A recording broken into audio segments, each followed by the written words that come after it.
Hello बच्चों, मैं विशाल यादव आपका अपना चैनल स्टडी पॉइंट 288 पे स्वागत करता हूँ। आशा करता हूँ कि आप लोग स्वस्थ होंगे और बिल्कुल अच्छी तरीके से होंगे और बिल्कुल अच्छी तरीके से अपनी तैयारी को कर रहे होंगे। बच्चों, मैं आज आप लोग के लिए क्लास 10th मैथ का प्रश्नावली 9.1 क्वेश्चन 9.1 का क्वेश्चन नंबर 11 लेकर आया हूँ। इससे पहले हम 10 क्वेश्चन करा चुके हैं इस चैप्टर का, और यह चैप्टर आप लोग के एग्जाम के लिए बहुत ही इंपॉर्टेंट है। इस चैप्टर से आप लोग के एग्जाम में एक क्वेश्चन आता है, यानी और वो भी कितने नंबर का, तो 5 नंबर का एक सवाल आता है इस चैप्टर से। तो यह चैप्टर आप लोग के एग्जाम के लिए बहुत ही इंपॉर्टेंट हो जाता है।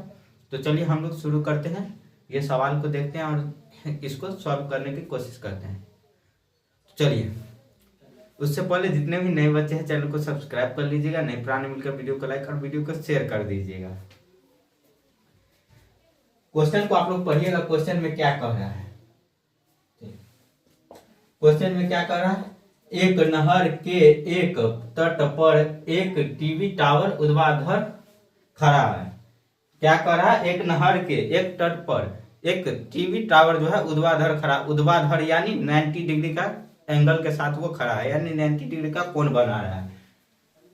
टावर के ठीक सामने दूसरे तट के एक अन्य बिंदु से टावर के शिखर का उन्नयन कोण क्रमशः 60 डिग्री है। क्या है, जहां से ये टावर लगा है उसके ठीक सामने क्या है, तो उसके ठीक सामने दूसरे तट पर बिंदु से क्या है, एक अन्य बिंदु से शिखर का उन्नयन कोण 60 डिग्री है। कितना डिग्री है, 60 डिग्री। इसी तट पर यानी जहां से ये 60 डिग्री का कोण बन रहा है उसी तट पे 20 मीटर दूर इस बिंदु को मीनार के पद से मिलाने वाली रेखा पर स्थित है। यानी क्या कर रहा है, जिस तट पे जो एक अलग साइड से जो तट है उस पे 60 डिग्री का कोण बन रहा है, उसी तरफ से क्या 20 मीटर दूर एक और बिंदु है, वहां से क्या हो रहा है, टावर के शिखर का उन्नयन को 30 डिग्री है, वहां से 30 डिग्री है। तो टावर की ऊंचाई और टावर की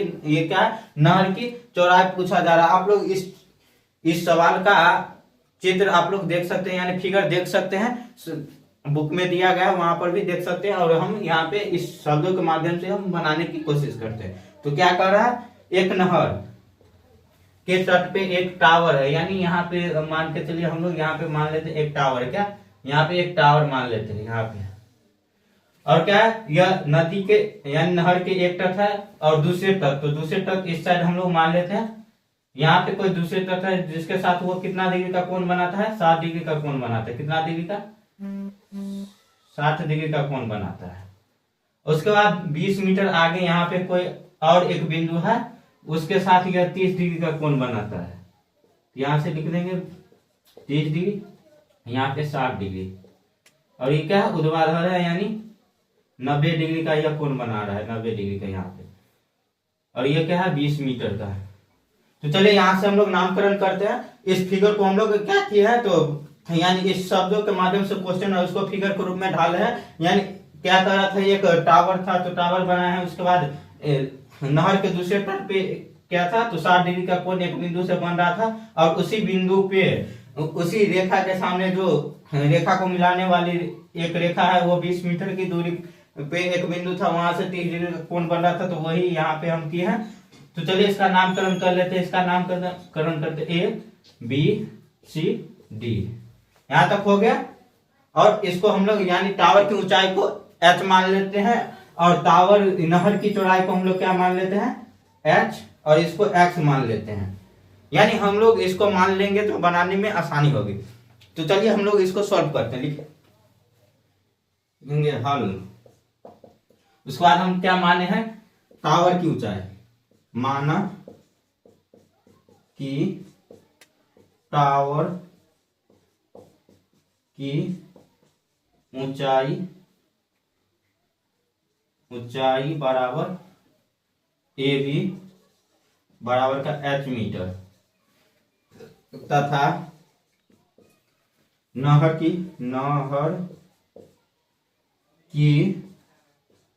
चौड़ाई बराबर का BC बराबर x मीटर। यहां तक हो गया।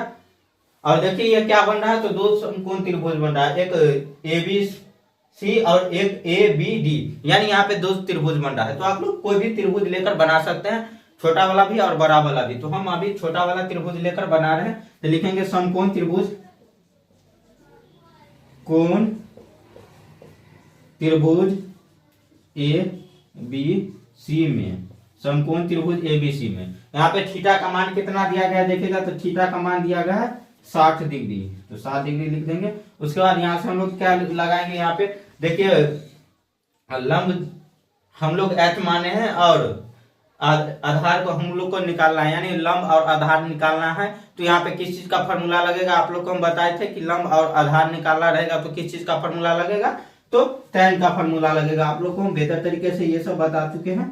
तो यहाँ पे tan का फॉर्मूला लगा देते, थोड़ा इधर लिखते ताकि उधर हमें स्पेस बचे। tan, उसके बाद थीटा बराबर का परपेंडिकुलर बट्टे का बेस यानी p/b। उसके बाद यहाँ से देखिए tan थीटा का मान कितना है 60 डिग्री, तो 60 डिग्री देंगे बराबर p यानी परपेंडिकुलर क्या है ए बी बट्टे का बी सी, बेस क्या बी सी। तो यहाँ पे आप लोग देखिएगा यही लिखे हैं बी सी और ए बी।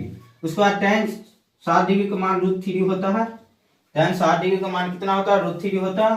और ए बी के जगह हम लोग क्या माने हैं, तो h माने हैं, और बी सी के जगह पे क्या माने हैं, तो x माने। यहाँ से हम लोग कोना कोनी गुना कर देंगे तो क्या आ जाएगा √3x बराबर का h, यानी x बराबर क्या आ जाएगा h/√3। इसको समीकरण 1 मान लेंगे। क्या मान लेंगे, h/√3 को समीकरण 1 मान लेंगे। क्या मान लेंगे, समीकरण 1 किसको मानेंगे, h/√3 को।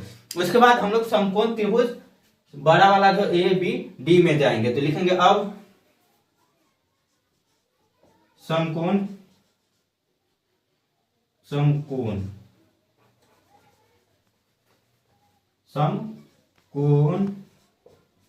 त्रिभुज ए बी डी में। तो यहाँ पे थीटा का मान कितना दिया गया समकोण त्रिभुज ए बी डी में, तो यहाँ पे हम लोग का थीटा का मान 30 डिग्री दिया गया है, 30 डिग्री तो लिख देंगे। उसके बाद यहाँ भी tan का ही फॉर्मूला लगेगा। क्या लगेगा, tan का ही फॉर्मूला, तो लिखेंगे tan 30 डिग्री बराबर का ए बी बट्टे का यहाँ पे क्या आ जाएगा सी बी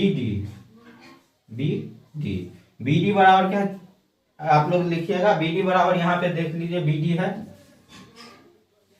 बी डी बराबर B C plus C D, ये हम लोग लिखेंगे। क्या बी डी बराबर देखिएगा यहाँ से यहाँ की दूरी यानी नहर की दूरी और ये 20 मीटर जोड़ देंगे तो ये बी डी यानी पूरा नहर के साथ जो दूसरे बिंदु का दूरी है वो हम लोग निकाल सकते हैं। तो चलिए यहाँ से हम लोग लिख दिए।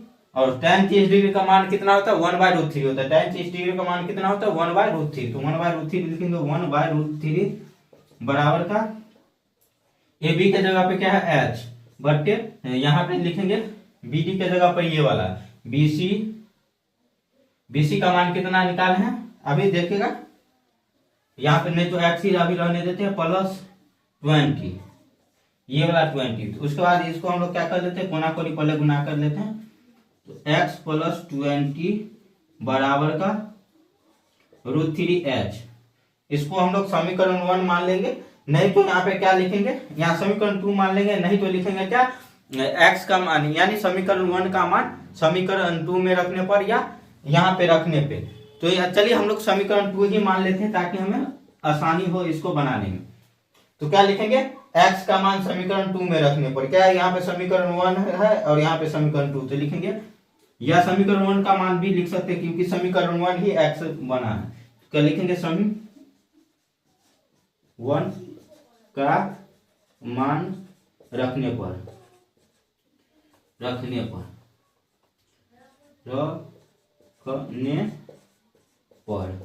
समीकरण 1 का मान हम लोग रखेंगे तो x के जगह पे लिखाएगा क्या h/√3 प्लस 20 बराबर का क्या आ जाएगा √3h। यहां से हम लोग देखिए लॉसो ले लेंगे यानी एलसीएम ले लेंगे, तो ये क्या आ जाएगा h/√3 और यहाँ पे तो लॉसो क्या आ जाएगा √3। यहाँ पे देखिएगा h/√3 3 है और यहाँ 20 है, तो 20 के नीचे कुछ नहीं है तो ln√3 आ जाएगा। उसके बाद h के जगह पे h ही रहेगा प्लस 20√3 बराबर का क्या आ जाएगा √3h आ गया।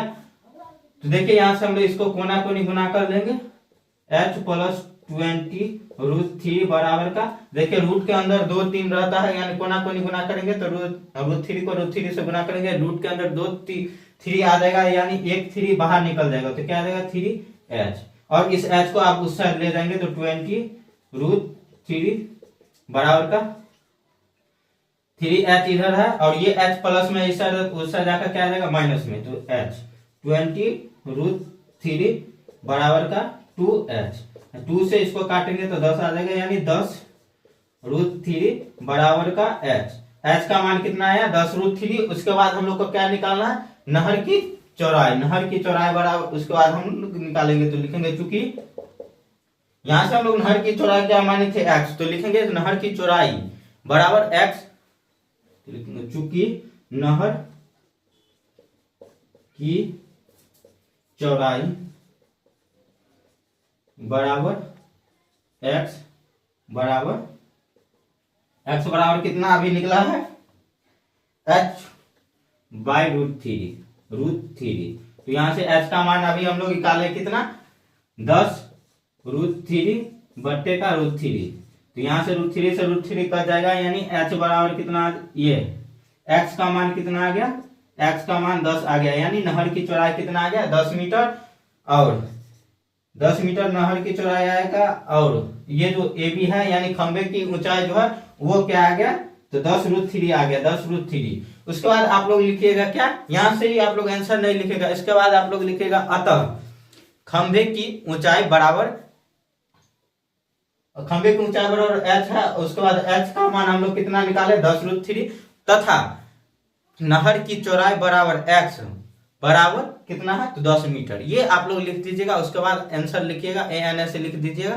तो आप लोग को एग्जामिनर पूरा नंबर दे देगा, क्योंकि आप लोग एक नया पैटर्न के थ्रू, यानी एग्जामिनर जिस पैटर्न में क्वेश्चन को चेक करता है उस पैटर्न के थ्रू आप लोग सवाल बनाए हैं, तो आप लोग को बहुत ही अच्छे तरीके से एग्जामिनर समझ जाएगा कि बच्चे को बनाने आता है, और आप लोग को पूरा मार्क्स दे देगा, यानी पूरा नंबर दे देगा। चलिए आज के लिए बस इतना ही, मिलते हैं आप लोग के साथ अगले वीडियो में। जितने बच्चे नए हैं चैनल को सब्सक्राइब कर लीजिएगा, नए पुराने मिलकर वीडियो को लाइक और वीडियो को शेयर कर दीजिएगा।